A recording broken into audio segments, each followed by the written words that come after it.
Hello everyone. आज हम अगला टॉपिक स्टार्ट करेंगे क्योंकि कल हमने फिजियोलॉजी पढ़ी थी। तो आज हमारा जो अगला टॉपिक है that is also very important, और ये आपका एम्ब्रियोलॉजी के अंदर उसने लिखा हुआ है, और इसका नाम क्या है? It is called foetal circulation. इसके अंदर हम ये बात सीखेंगे कि एक जो मदर है उससे जो ब्लड है वो उसके फीटस के अंदर कैसे जाता है। तो it is called foetal circulation. अभी आपकी बुक ने काफी इसको मुश्किल किया हुआ है, तो हम इसको थोड़ा सा आसान भी करेंगे। मैं आपको एक फ्लो चार्ट भी बनाऊंगा, तो वो भी हम देखेंगे, हम इसकी डायग्राम भी देखेंगे। तो इसमें जो पेज नंबर है दैट इज पेज नंबर आपने याद रखना है। जो न्यू एडिशन है इसका पेज नंबर होगा 285 सीवीएस सिस्टम के अंदर, और टॉपिक का नाम है फीटल सर्कुलेशन। तो इसको आज हम स्टार्ट करते हैं, लेकिन इसको समझने से पहले मैं आपको बुक वाली डायग्राम दिखाना चाहता हूँ जो आपकी बुक ने इसमें दी हुई है। ठीक है, तो ये बुक की डायग्राम है जो आपकी बुक ने इसमें दिखाई है। तो इसमें अगर हम देखें तो ये आपका एक क्या है, ये एक प्लेसेंटा है, और प्लेसेंटा से जो जो ब्लड वेसल्स फीटस के अंदर जा रही हैं तो उसने दिखाई हुई हैं। फर्ज करें कि यहाँ पे क्या है, मतलब कि दिस इज मदर। ठीक है, तो मदर के अंदर क्या होता है? प्लेसेंटा होता है।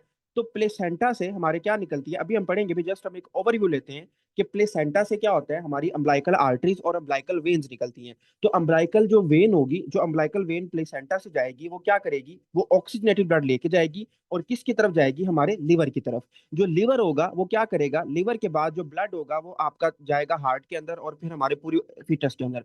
लेकिन इस डायग्राम को समझने के लिए हमें पहले फ्लो चार्ट पता होना चाहिए। तो उस फ्लो चार्ट को समझने के लिए पहले तो मैं आपको कुछ इंपॉर्टेंट चीजें करवाऊंगा। सबसे पहले आपको पता होना चाहिए कि यार हमारा जो अम्बिलिकल कॉर्ड होती है उसके अंदर क्या क्या चीजें होती है। ठीक है, तो सबसे जो पहला एमसीक्यू यहाँ पे पूछा जाता है वो ये पूछा जाता है कि जो अम्बिलिकल कॉर्ड है उसके अंदर क्या क्या होता है। तो आपने कहना है कि अम्बिलिकल कॉर्ड जो होती है it consist of two parts, मतलब इसके अंदर मेनली दो चीजें होती हैं। कौन सी होती है?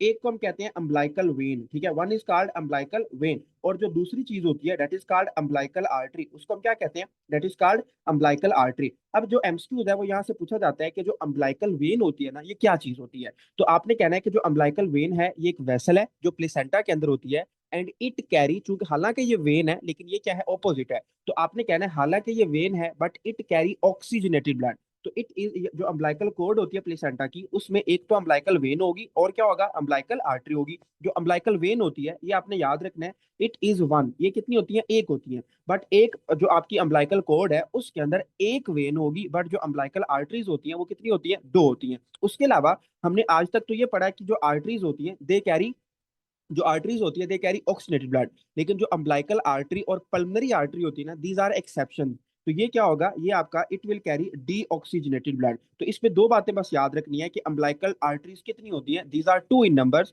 और जो हमारी अम्बिलिकल आर्टरी होती है it carry deoxygenated blood. अगर हम बात करें अम्बिलिकल वेन की, तो जो अम्बिलिकल वेन है ये आपकी सिंगल होती है, and it carry oxygenated blood. ये क्या होती है? ये आपका ऑक्सीजनेटेड ब्लड कैरी करती है। ठीक है, तो इसमें दो तीन बातें बस। उसके अलावा अगर हम इसकी डायग्राम को समझें, तो इस डायग्राम को समझने के लिए आपकी बुक पे नीचे खाली जगह भी दी हुई है, तो वहां पे ना आप एक फ्लो चार्ट बनाएंगे जो मैं अभी आपको बनाऊंगा, तो आपके लिए फिर चीजें बहुत आसान हो जाएंगी। देखिए, हमने ये पढ़ना है कि एक जो मदर है, एक जो माँ है, उससे जो हमारा ब्लड है वो फीटस के अंदर कैसे जाता है। ठीक है, तो उसको समझने के लिए सबसे पहले तो हम यहाँ पे लिखेंगे कि ये क्या है? This is placenta. प्लेसेंटा का तो सबको पता है ना, प्लेसेंटा क्या होता है। तो प्लेसेंटा एक कनेक्शन है जो मदर और बेबी के दरमियान होता है फॉर ब्लड एक्सचेंज, या फिर जितनी भी चीजें एक्सचेंज होती हैं वो प्लेसेंटा के थ्रू होती हैं। तो प्लेसेंटा में क्या होगा? देखें, जो प्लेसेंटा होता है ना, प्लेसेंटा से क्या निकलेगी? एक सिंगल वेन निकलेगी। जो प्लेसेंटा होगा इससे एक सिंगल वेन निकलेगी, and that is called umbilical when. It is called umbilical when. जो अम्बिलिकल वेन है ये क्या करेगी? इट विल कैरी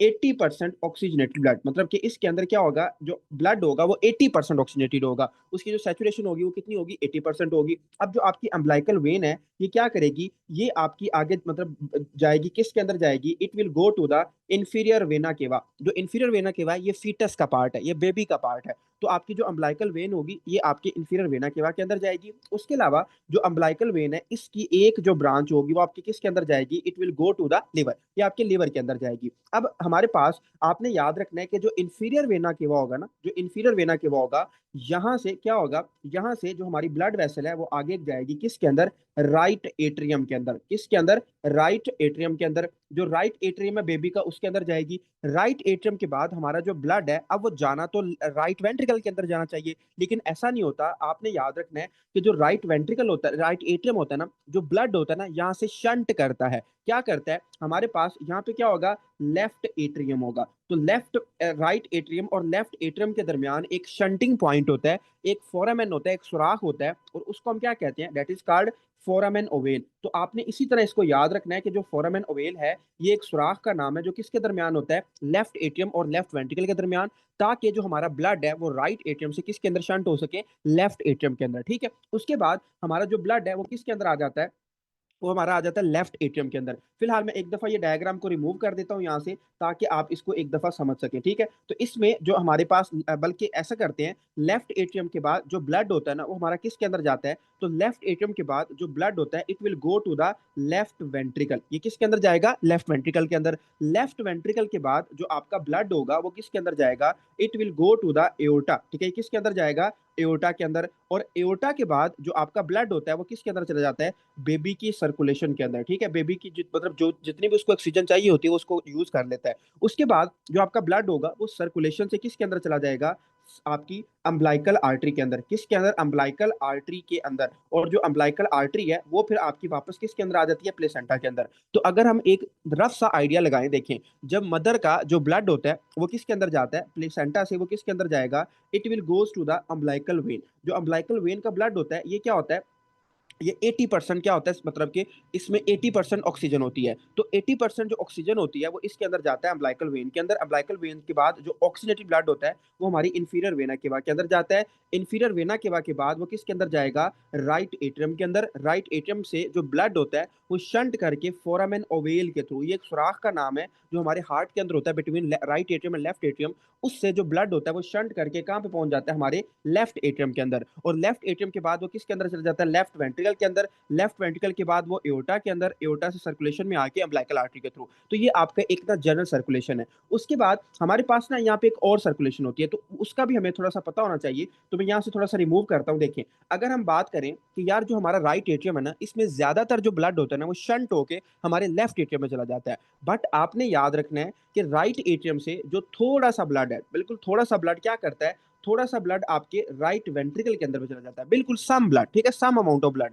तो थोड़ा सा जो ब्लड होगा राइट एट्रियम से वो आपके राइट वेंट्रिकल के अंदर चला जाएगा। राइट वेंट्रिकल से वो आपका किसके अंदर जाएगा, पल्मनरी आर्टरी के अंदर। किसके अंदर, पल्मनरी आर्टरी के अंदर। अब आपका जो ब्लड है वो आपका राइट वेंट्रिकल के अंदर गया, राइट वेंट्रिकल से पल्मनरी आर्टरी। जो पल्मनरी आर्टरी होती है ना, इसके बाद जो ब्लड होता है वो कहाँ पे चला जाता है, वो थोड़ा बहुत आपकी लंग्स के अंदर भी जाता है। जब लंग्स के अंदर जाता है तो लंग्स से जो ब्लड है वो वापस आपका किसके अंदर आ जाता है, आपका वो वापस आ जाता है लेफ्ट एट्रियम के अंदर। बट अगर हम बात करें कि यार जो लंग्स के अंदर या जो पल्मनरी आर्टरी होती है, यहाँ से भी ब्लड की शंटिंग होती है। तो कैसी होती है, देखिए, आपने कहना है कि जो पल्मनरी आर्टरी होगी ना, इसके साथ और इसका साथ एक और स्ट्रक्चर पड़ा होता है, उसको हम कहते हैं एओर्टा। तो एओर्टा और पल्मनरी आर्टरी, इसके दरमियान भी एक सुराख होता है, एक फोरामेन होता है, उसको हम क्या कहते हैं, that is called ductus arteriosus. ये भी एक कनेक्शन का नाम है, इसको हम कहते हैं डक्टस आर्टरियोसस। तो हमने अभी तक दो शंटिंग पढ़ी है, कौन कौन सी पढ़ी है, एक आपका जो ब्लड शंट होता है वो होता है राइट एट्रियम से लेफ्ट एट्रियम के दरमियान, इसको हम कहते हैं फोरामेन ओवेल। ठीक है, ये आपका फोरामेन ओवेल है। लेकिन अगर हम पल्मनरी आर्टरी की बात करें, पल्मनरी आर्टरी और एओर्टा के दरमियान भी एक शंट होता है, एक क्या होता है, एक कनेक्शन होता है, उसको हम क्या कहते हैं, that is called ductus arteriosus. उसको हम डक्टस आर्टरियोसस कहते हैं। अब होगा क्या, देखें, आपका जो ब्लड है ना, जो आपकी पल्मनरी आर्टरी के अंदर गया है वो आपका शंट होके एओर्टा के अंदर पहुंचेगा।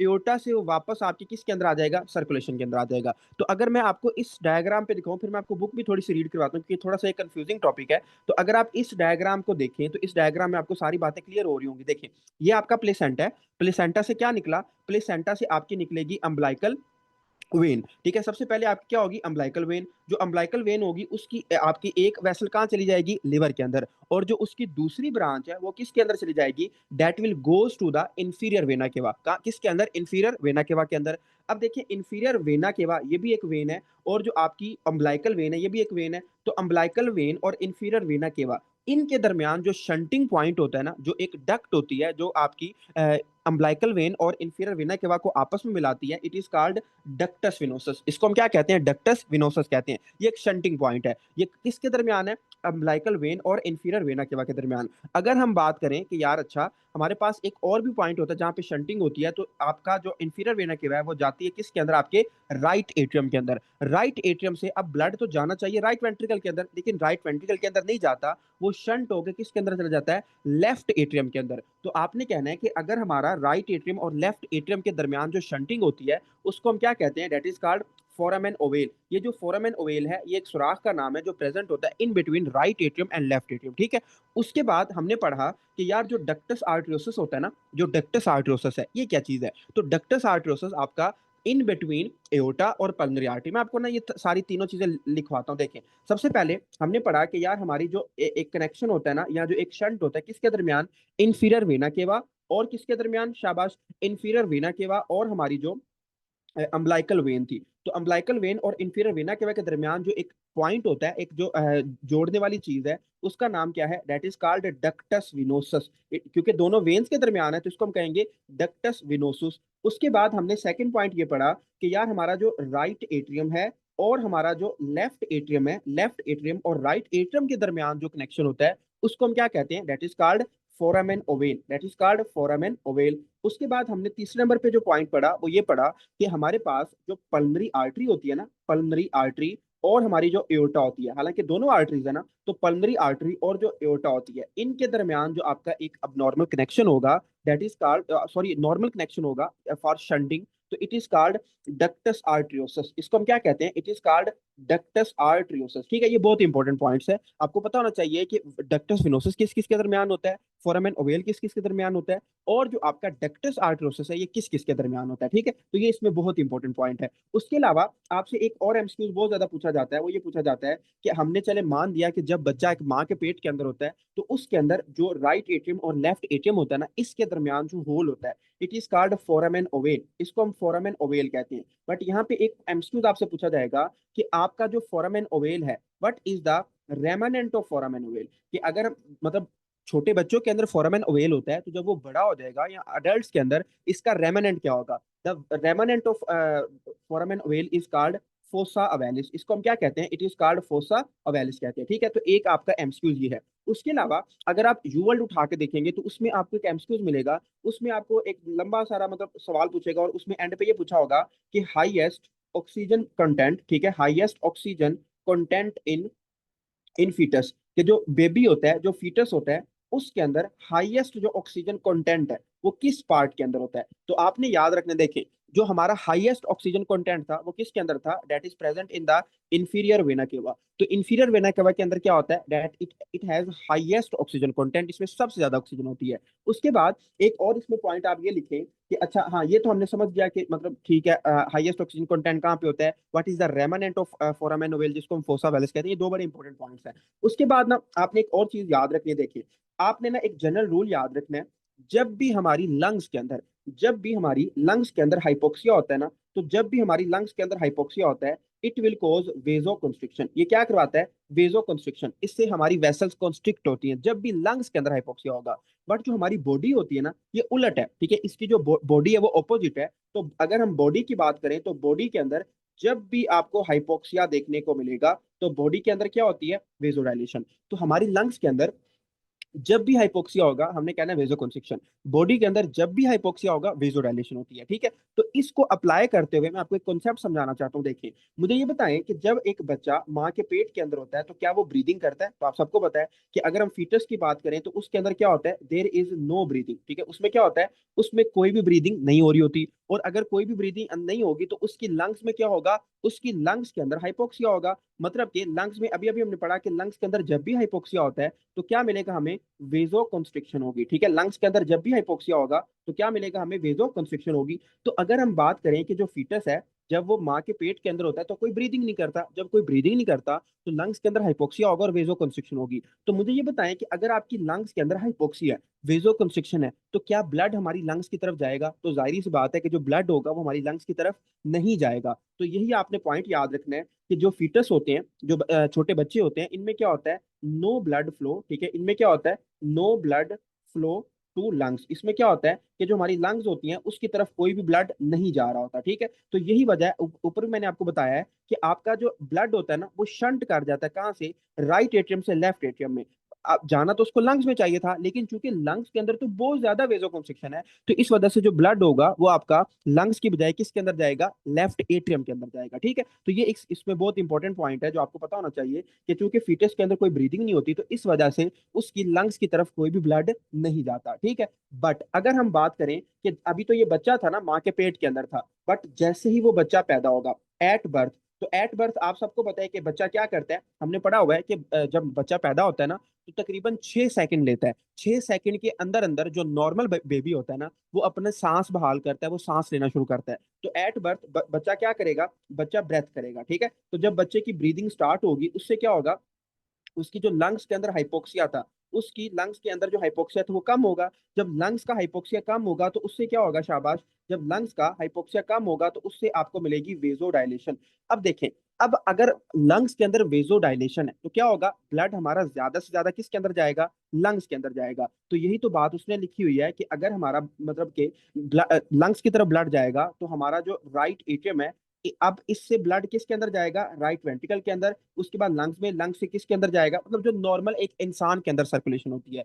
तो जैसे ही बच्चा पैदा होता है, जब वो ब्रीदिंग करता है, ब्रीदिंग करने से उसका हाइपोक्सिया कम होता है, वेजोडाइलेशन होती है, और उसकी लंग्स में ब्लड जाना शुरू हो जाता है। जब लंग्स में ब्लड जाना शुरू होता है तो आपने याद रखना है कि उसका जो क्या होगा, उसका जो लेफ्ट एट्रियल प्रेशर होगा ना, वो ज्यादा हो जाएगा। उससे क्या होगा, लेफ्ट एट्रियल प्रेशर ज्यादा हो जाएगा as compare to right atrial pressure. अब इसका फायदा हमें क्या होता है, देखिए, जब भी लेफ्ट एट्रिया का प्रेशर ज्यादा होगा राइट एट्रिया से ना, तो हमारा जो फोरामेन ओवेल था ना, जो अल्लाह ताला ने, या जो अल्लाह ताला ने इस तरह इसको इस तरह बनाया हुआ है कि जो हमारा फोरामेन ओवेल है, मतलब जैसे ही हमारे लेफ्ट एट्रिया का प्रेशर ज्यादा होगा as compare to right atria, तो उससे होगा ये कि हमारा जो फोरामेन ओवेल होता है ना, फोरामेन ओवेल, ये क्या हो जाता है, ये क्लोज हो जाता है। तो फोरामेन ओवेल फौरी तौर पे क्लोज हो जाएगा। तो जैसे ही बच्चा माँ के पेट से निकल के दुनिया में आता है, ब्रीदिंग करता है, उसमें वेजोडाइलेशन होती है, और उसमें क्या होता है, लेफ्ट एट्रिया का प्रेशर ज्यादा हो जाता है as compare to right atria, और फोरामेन ओवेल उसका क्या हो जाता है, क्लोज हो जाता है। ठीक है, तो ये इसमें आपने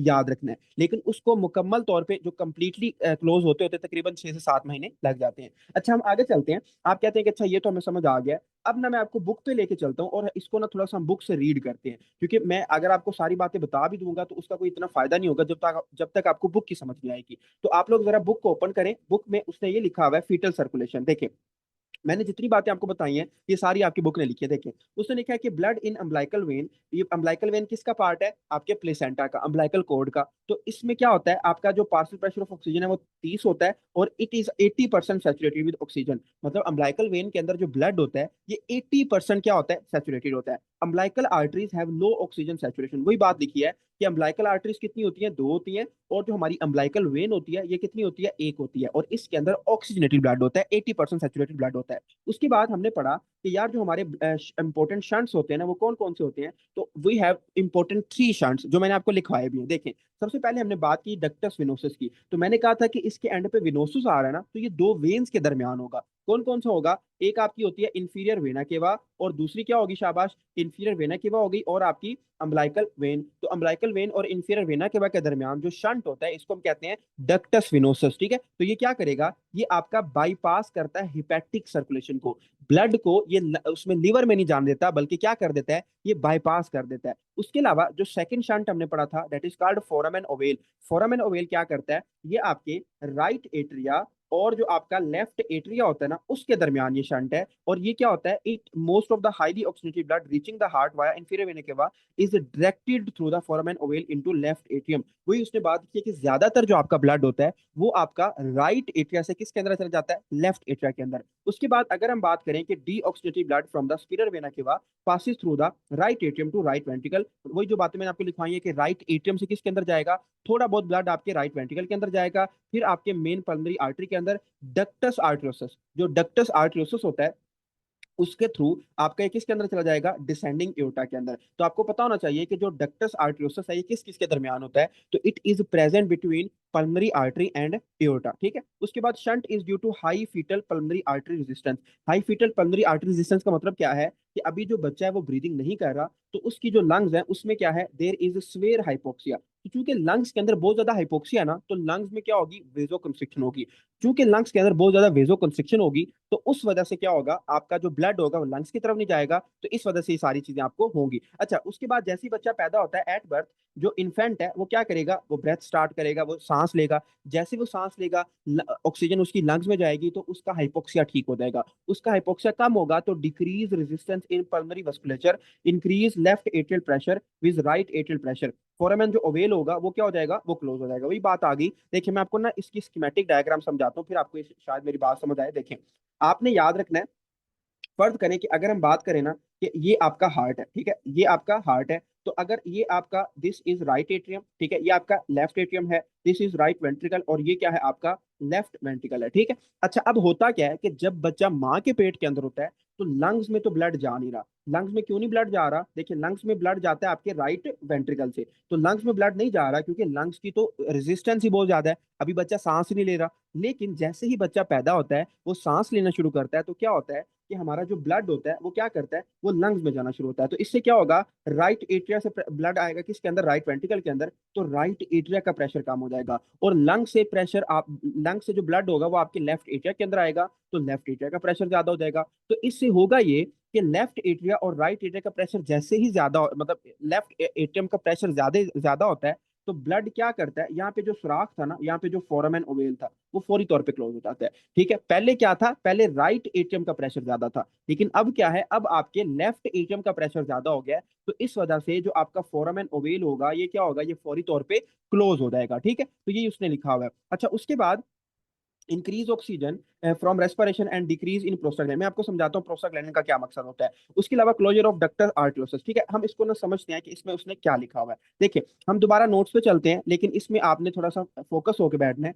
देखिए, हमने अभी तक पढ़ा है कि यार जो हमारा फोरामेन ओवेल है ना, ये कब तक ओपन रहता है और कब क्लोज होता है। तो इसकी सीधी बात है, सीधी बात ये है, देखिए जो फोरामेन ओवेल है, फोरामेन ओवेल ये तब तक ओपन रहता है जब हमारा राइट एट्रिया का प्रेशर ज्यादा रहेगा as compare to left atria, ये तब तक क्या रहेगा, ओपन रहेगा। बट ये क्लोज कब होता है, तो ठीक है, तो फोरामेन ओवेल क्लोज कब होगा, जैसे ही बच्चा पैदा होता है, तो एट बर्थ बच्चा क्या करेगा, बच्चा सांस लेगा। जैसे ही बेबी सांस लेगा तो उसकी लंग्स में क्या होगा, ब्लड जाएगा। जब उसकी लंग्स में ब्लड जाएगा, तो लेफ्ट एट्रिया का प्रेशर ज्यादा हो जाएगा as compare to right atria. और जैसे ही लेफ्ट एट्रिया का प्रेशर राइट एट्रिया से ज्यादा होगा, तो उससे क्या होगा कि फौरी तौर पे जो आपका फोरामेन ओवेल होगा ये क्या हो जाएगा, क्लोज हो जाएगा।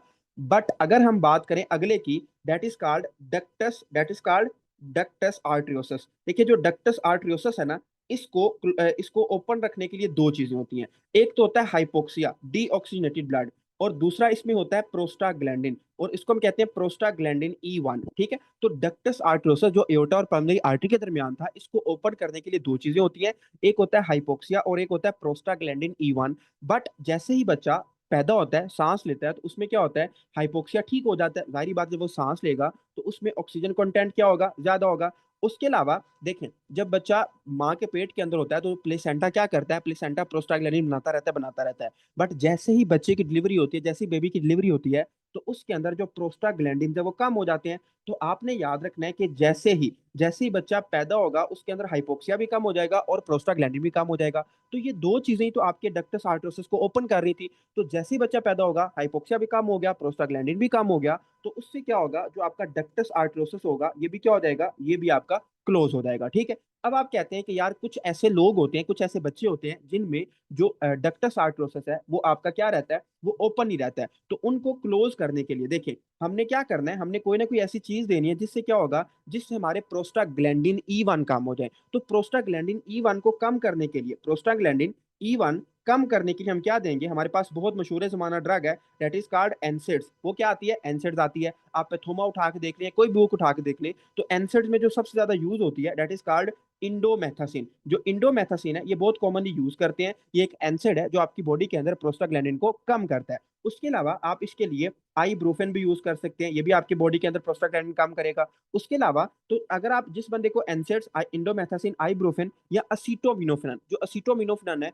उसको हम पैरासीटामोल भी कहते हैं, तो आप किसी बंदे को पैरासीटामोल दे सकते हैं। ठीक है, तो ये सारी चीजें क्या करती हैं, आपकी बॉडी के अंदर जो प्रोस्टाग्लैंडिन E1 होता है ना, उसको कम करेंगी। जब प्रोस्टाग्लैंडिन E1 कम होगा तो उससे क्या होगा कि आपका जो पीडी है, जो पेटेंट डक्टस आर्टरोसिस है, जो डक्टस आर्टरोसिस ओपन है, इसको हम पीडीए कहते हैं। तो पीडीए आपका क्या हो जाएगा, क्लोज हो जाएगा। तो जब भी आपने अपने डक्टस आर्टरोसिस को क्लोज करना है तो you will use the prostaglandin E1। ये आपकी बुक में सारा लिखा हुआ है। उसके बाद अगर हम आप कहते हैं कि अच्छा ये तो हमें सारी चीजें समझ आ गई हैं, इसमें एक और एमसीक्यू पूछा जाता है, वो ये पूछा जाता है कि कौन सा ऐसा प्रोस्टाग्लैंडिन है, क्योंकि प्रोस्टाग्लैंडिन की तो बहुत सारी टाइप्स हैं। तो प्रोस्टाग्लैंडिन की कौन सी ऐसी टाइप है जो आपके पीडीए को ओपन रखती है? तो आपने कहना है प्रोस्टाग्लैंडिन E1। ठीक है, जो प्रोस्टाग्लैंडिन E1 होता है, इट कीप्स द पीडीए। ठीक है, ये क्या करता है, इट कीप्स द पीडीए, ठीक है, ओपन। ये क्या करता है, जो आपका डक्टस आर्टरियोसिस है ना, ये उसको ओपन करके रखता है। तो जब भी हम कोई ऐसी ड्रग यूज करेंगे या कोई भी ऐसी चीज यूज करेंगे जिससे हमारा जो प्रोस्टाग्लैंडिन E1 है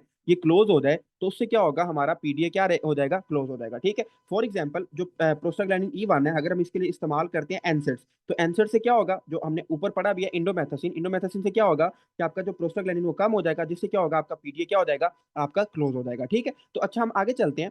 अब ना आप लोग दोबारा बुक पे आए और मैं आपको यहाँ पे एक दो एमसीक्यूज मजीद मार्क करवाता हूँ जो आपको पता होना चाहिए। ये तो आपने सारा टॉपिक पढ़ना है, मैं मानता हूँ ये थोड़ा सा टेक्निकल सा टॉपिक है, बट अगर आप इसको ठंडे दिमाग से पढ़ेंगे तो आपको बहुत जल्दी इसकी समझ आ जाएगी। ठीक है, अच्छा उसके बाद ना आप ये नीचे आए और इस टॉपिक को हम थोड़ा सा डिस्कस करते हैं कि पोस्ट नेटल डेरिवेटिव। ठीक है, इसमें हमारे पास सबसे पहले आता है डक्टस आर्टरोसिस। वही मैंने आपको बताया कि जो डक्टस आर्टरोसिस होता है, इसमें एंड पे आर्टरोसिस आ रहा है ना, तो ये आर्टरीज के दरमियान होता है। ये आपका किसके दरमियान होगा, ये आपका एओर्टा और आपकी एओर्टा और पल्मोनरी आर्टरी के दरमियान होगा। और इसका जो रेमानेंट होता है उसको हम कहते हैं लिगामेंटम आर्टियोसम। जो डक्टस विनोसस होता है, इसके इसके रेमानेंट को हम लिगामेंटम विनोसम कहते हैं। जो फोरामेन ओवेल होता है, इसके रेमानेंट को हम क्या कहते हैं, फोसा ओवेलिस कहते हैं। ठीक है, तो ये आपने एक दफा पढ़ देना है। उसके अलावा ये अम्बिलिकल आर्टरीज का उसने लिखा हुआ है, तो बस ये आपने एक दफा इसको रेमानेंट्स पढ़ लेने हैं और इसमें आपने कुछ भी नहीं करना। ठीक है, तो this is all about today class. ठीक है, बाकी आप अपना जो फीडबैक है, जो भी आपके क्वेश्चन हैं या कोई भी आपको कंफ्यूजन होती है, या आप चाहते हैं कि हम थोड़ा सा आहिस्ता पढ़ें या तेज पढ़ें, तो आप हमें लाजमी कमेंट सेक्शन में बताएं। और ताकि अगर आपको क्लासेस पसंद आ रही है तो हमारी हौसला अफजाई करें, ताकि हमें भी मोटिवेशन मिले आपको मजीद पढ़ाने की। ठीक है, तो अपना बहुत सारा ख्याल रखें। हम अगली क्लास के अंदर मिलेंगे इसके बाद। ठीक है।